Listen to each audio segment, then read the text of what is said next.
So good evening, and the reason we talked or gave the title to this session of Beyond the Classroom is that very often most people think that all education learning would happen within the classroom.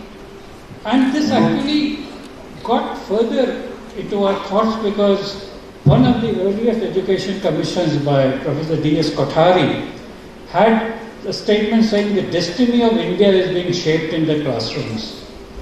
And although we respected him very much as an individual, you can realize that it was quite wrong. The destiny of India or destiny of any country or destiny of any people will be shaped by many things, including, like what Anjali said, the parents' role model and whatever society they see around. So the sub-theme that I have set for my title is When Tomorrow Comes. And the reason I've talked about tomorrow is that a lot of our thinking often is rooted in the past. Much of our education efforts are happening as if we are preparing people for the past. And actually we need to prepare people for the future. And success happens when preparation meets opportunity. So if you want to be successful and your children are in class 1 today or class 2 or class 5, you have to look at what the world will be like when they have to find a place in the work.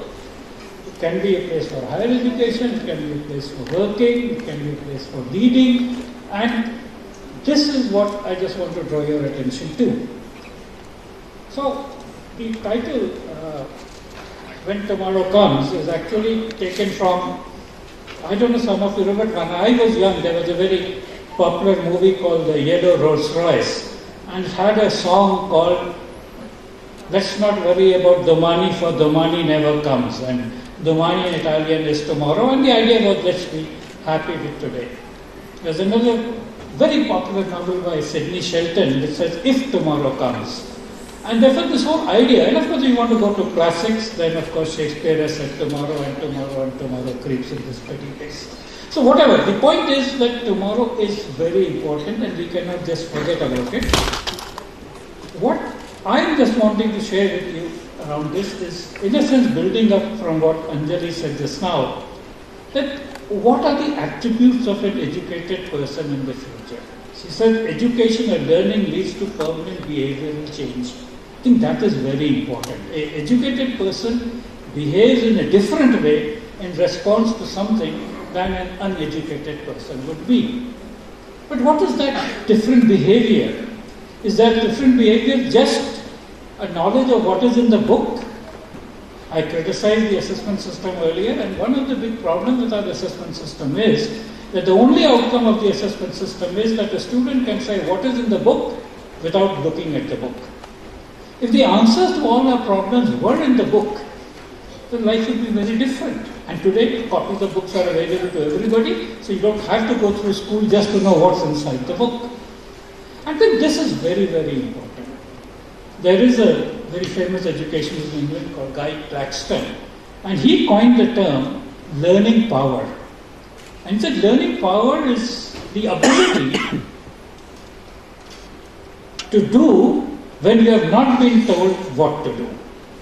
I think that is a very, very important aspect. So I come from IIT Kanpur, I taught there for 10 years, and there's a story that one of those graduates who had been very successful came back to the campus, and the then director, present director, sort of asked him, so which of the courses that we taught to you are useful to you today? And he said, none of the courses that were taught to me are useful to me today. And the director's face fell like this. But then he added, but I would not be where I am today without any of the courses that was taught to me. So the whole point of a good education is about preparing people for an unknown, uncertain, unclear, ambiguous tomorrow. And that is what I have said in that CIIDDN, just to make it a little mysterious. It's a complex, innovation-intensive, data-driven, networked world, which is very different from the past. I've used the word data-driven. Data-driven is very important to understand, and it differs from the earlier word, which was a world of authority. We all lived in a world of authority, and very often we are the transition generation that we had to listen to what our parents said. You couldn't argue with them, because I say so. And I know many people of my generation who chose careers they didn't want because the father said so. Even the education. Many of you would have degrees, and just now Professor G.D. Sharma conferred the degree of doctorate on Anjali Gogia, but that's what the Vice Chancellor does. What does the Vice Chancellor do? By virtue of the authority vested in me as Vice Chancellor of the University, I confer upon you the degree of this, and charge you to be worthy of the same. He just conferred the degree, and the degree is there. The point is that we don't say that you and I have spent years together, we argued, we debated, we disagreed, we learned to think, we learned to be a role model, and now you are a worthy role model of what a graduate is. We don't do that. And this is changing. Today people don't accept that. You can say, I am the father or mother. He says, okay, so what? I am the teacher. He says, so what? He wants data, support, evidence, whatever. I think this is a very, very important thing for us to understand. The other thing is innovation in this. See, earlier the past was about following the status quo. So in fact, before our generation, most people for 2, 3, 4 generations did exactly the thing that their parents did or grandparents did or whatever. They were proud of that. हमारे खानदान में ऐसा होता है. Today you don't think of that. Even in one generation, people change 4 places of work, 4 domains of work, and so on. And innovation has suddenly become the key word.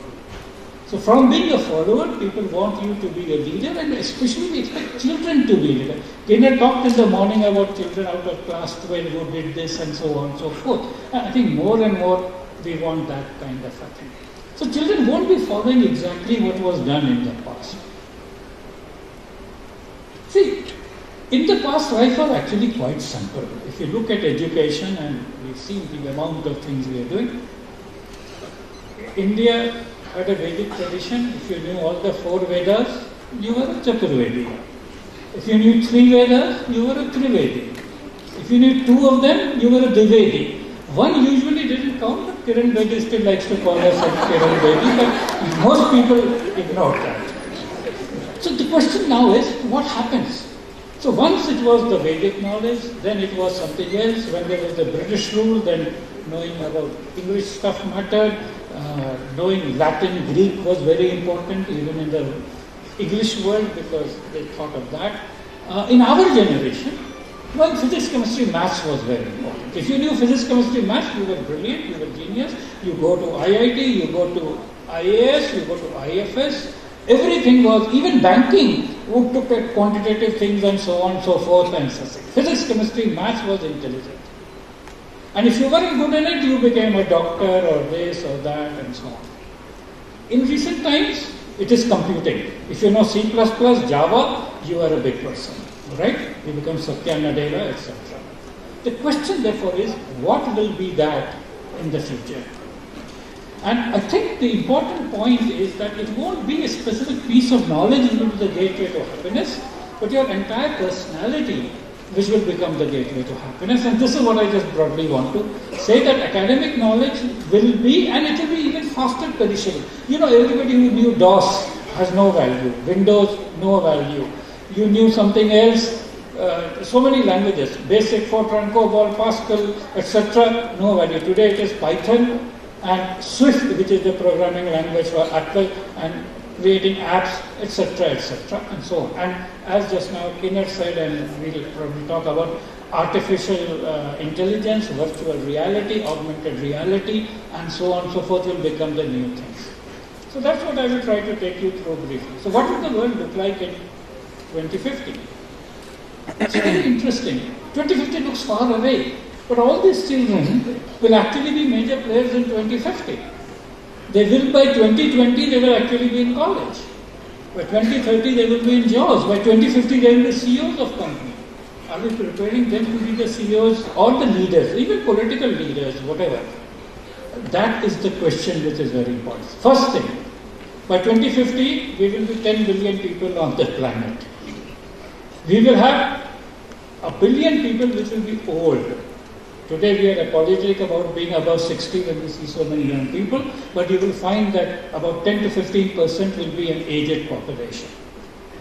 you will see lots of other issues which are happening, prevalence of technology and so on and so forth.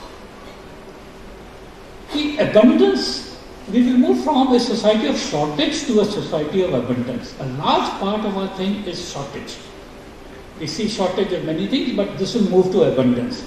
For those of you who don't believe, just recall the possibility of getting a telephone in 1984 or 1987.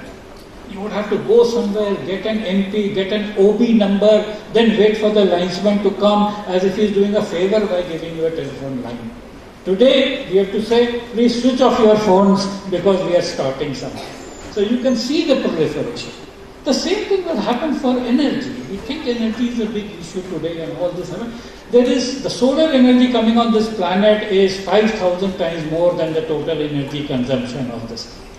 Because oil was cheap, technology was there, cars had been made, the entire automobile industry colluded to see that you don't use any alternative methods. But very soon you will find that coming up. And so many other things. The point we are saying is from scarcity to abundance, from limited knowledge like the four Vedas and some books and physics, chemistry, maths to infinite knowledge, and from labeled workers to do only one thing, people with multiple and immense potential. And I think that is why we were talking about self-directed learners. So others have been looking at the same kind of thing. So Harvard is asking, other than the degree that we give, what else is important? Princeton is asking, other than the degree that we give, what else is important? Washington Accord has recently come up with 12 attributes of any engineering graduate. There are so many B.Techs from all over. What is common among, what should an engineer have other than being able to say what's in the book without looking at the book?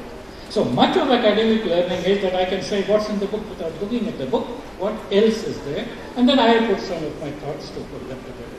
So Harvard list says, ability to define problems without a guide.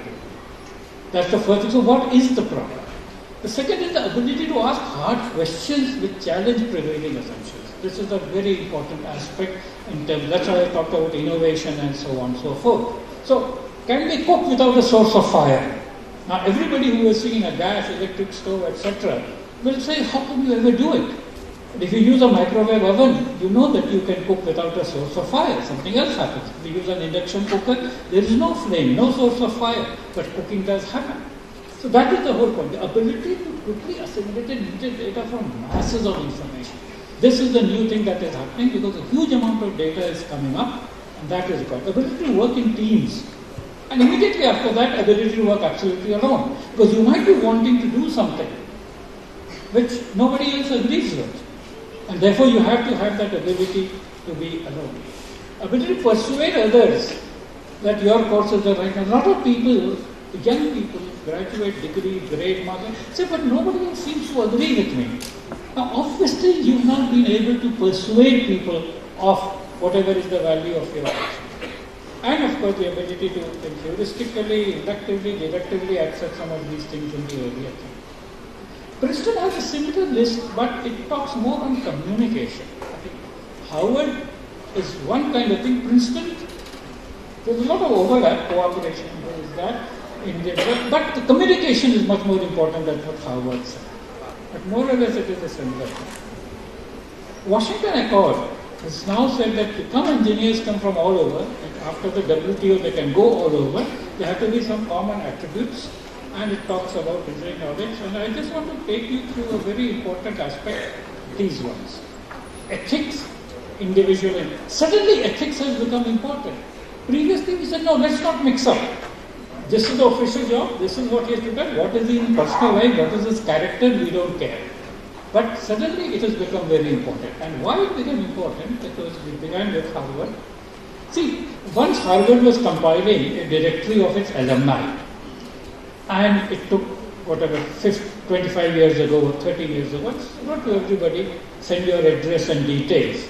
And one entry, send the address, prisoner number such and such jail, such and such penitentiary, and Harvard was very embarrassed because this all went automatically into the database. Chief of Enron was from Harvard, he is also in jail. There are a number of distinguished alumni from Harvard who are in jail. And so is from our IITs also now. I mean, you know that There are many people from IIT who are also in jail, and therefore this question becomes very important. That are we teaching them just some skills, or are we teaching them to be right human beings, good human beings? And therefore ethics has become very important. And most important is number 12 here, lifelong learning. No matter what you learn in school or university, it will become irrelevant or obsolete in a certain short time. And therefore the ability to learn becomes very, very important. So this is some of the stuff, and I tried to capture it just 4 skills. So you can go on and on. Many people have been doing this. This is a question the whole world is going through, because the whole world is going through this crisis that people with academic... See, first the problem with people with academic credentials is that it is not obvious what skills they bring to you. As I said, if you can only say what's in the book without looking at the book, it's a limited set of skills. It's a good skill to be able to do that, but that is useful when there are no books. But today on everybody's mobile device, you can get almost any information. So being able to say that is no longer very, very important. What is important is, what are you as a human being? And I try to put this together as learning skills, information skills, generic thinking and problem solving skills. See, we are now realizing that there are more new problems than old problems. Academic education is useful when old problems have to be solved again, and the method of solving the problem is in the book or in the course or in the curriculum, and you can do that. When there are new problems, the only answer to new problems is thinking innovatively, and so on.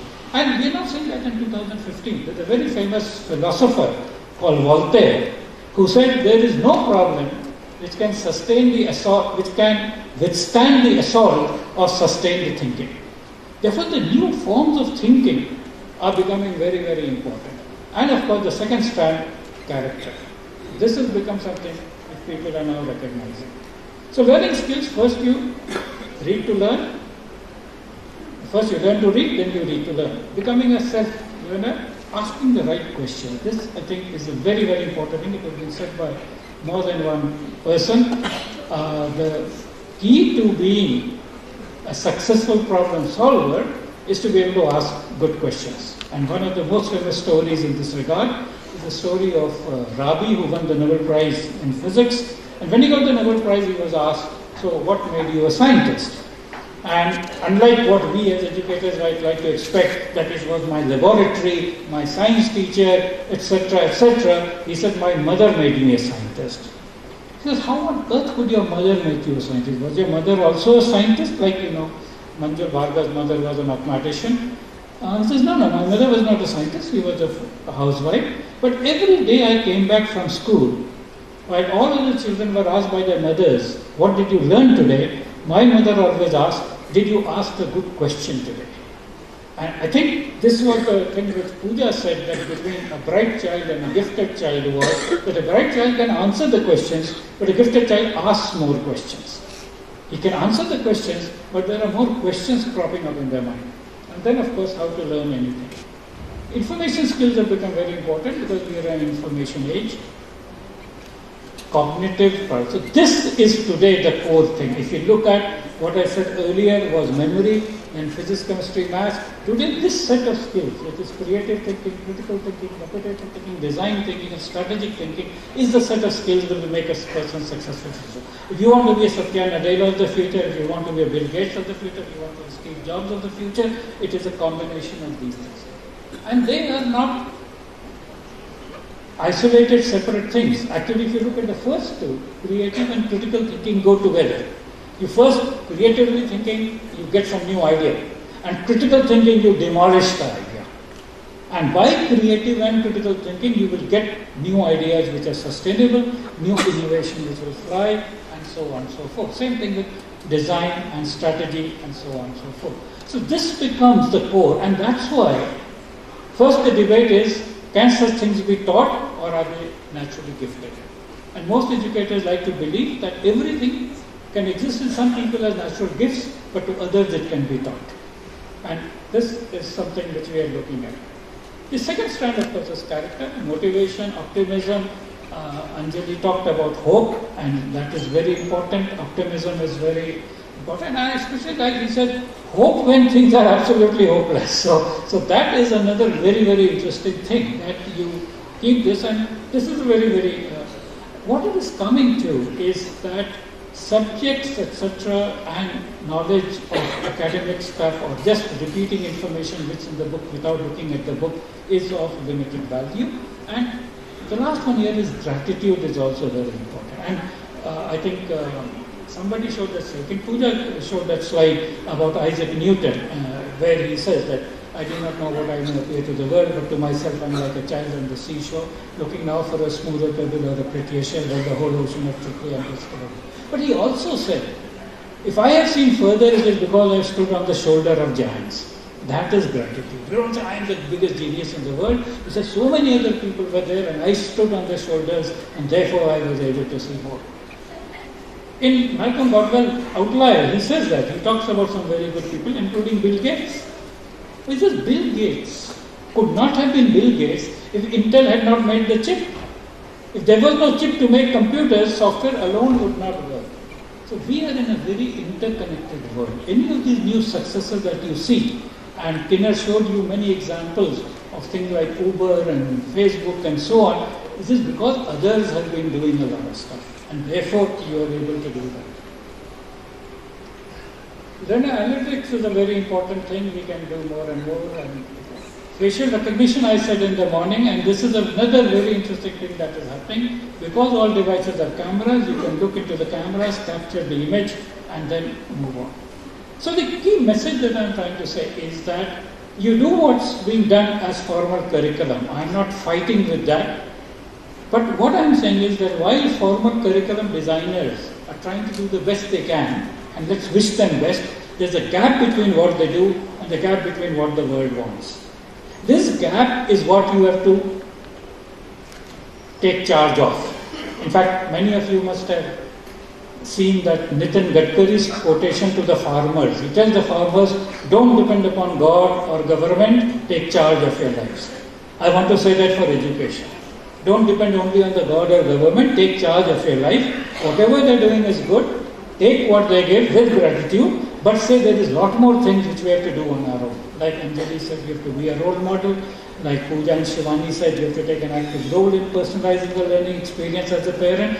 And you have to make sure that you are able to do what is required and for each child as a unique. There is no point. Very often people know, which field has great prospects? The field doesn't have prospects. It's the individual who has prospects. It is very often... some of you must be management professionals, and when you get a job in a management corporate structure, with your appointment letter you get something called KRA. Anybody consider what is KRA? Key responsibility areas, key result areas. A friend of mine said, all that is formal stuff. In simple Hindi it means क्यों रखें आपको. If you can answer क्यों रखें आपको, then that won't be because मेरे पास degree है. It is because मेरे पास ये skills हैं, because this is what I can do. And just like Anjali talked about being a role model as a parent, you have to be a role model as an employer. Everybody should want to keep you. In fact, I'm told that in the World Bank today, for most people, they have to be sort of hired within the, everybody must say, I want 2 hours of him, I want 3 days of him, then only you, if nobody wants you, you don't have a job. Your job depends upon that other people really want you, and this is one of the very, very important aspects. So, I can elaborate on this, but I just want to now come towards the conclusion. But one thing I want to reiterate, right thinking is very, very important. Rote learning is of very little value, and even the past methods or sequences of teaching have very little value. Kinner talked about what they're doing in Finland, about talking about topics rather than subjects. You see, the moment you talk about subjects, you start talking about sequences. You talk about sequences, you fall into certain traps. Is Shivani Kapoor still here? Oh, you are very good. So she emphasized that to learn multiplication, you must know addition. And I will try to do a very favorite teaser of mine. If any one of you have heard that before, then please restrain yourself. So I would like to ask the audience, not including Shivani, what is multiplication? Very good. Now you see, all of us, almost like Pavlovian reflex, say repeated addition.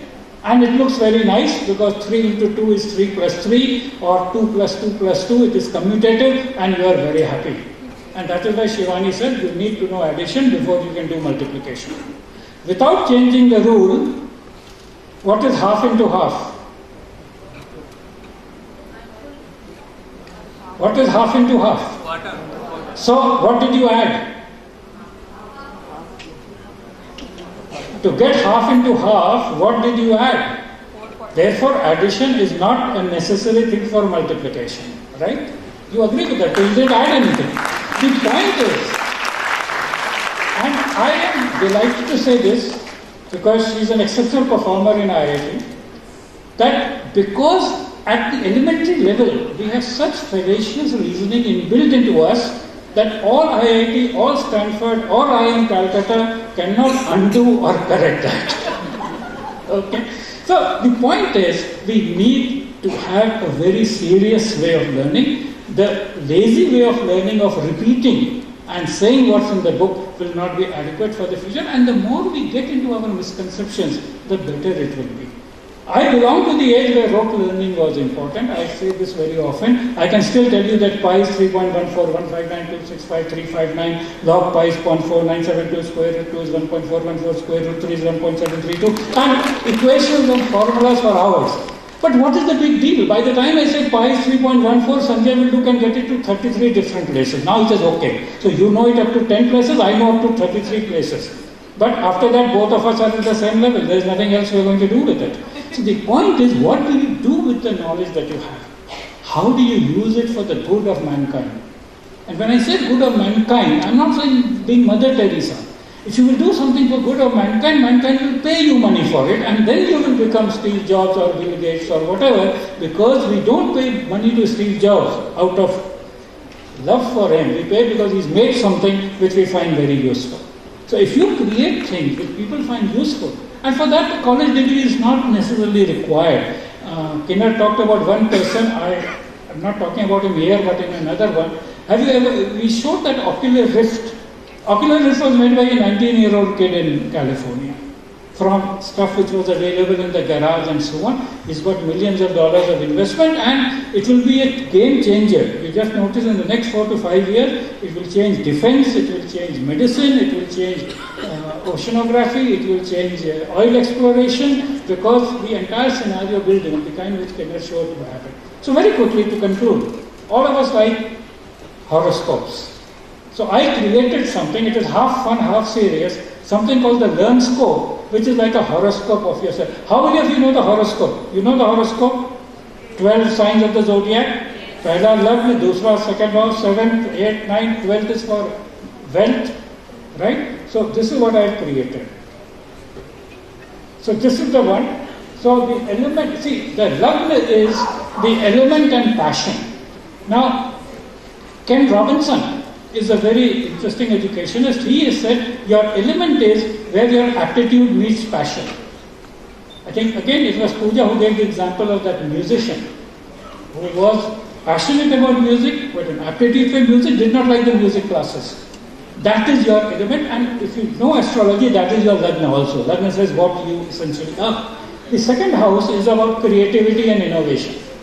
The third house is about leadership skills, Parakram Sthan. So it's about leadership skills. The fourth house is about intelligence. So the IQ, or as again I think Pooja said that, multiple intelligence, Howard Gardner's multiple intelligences.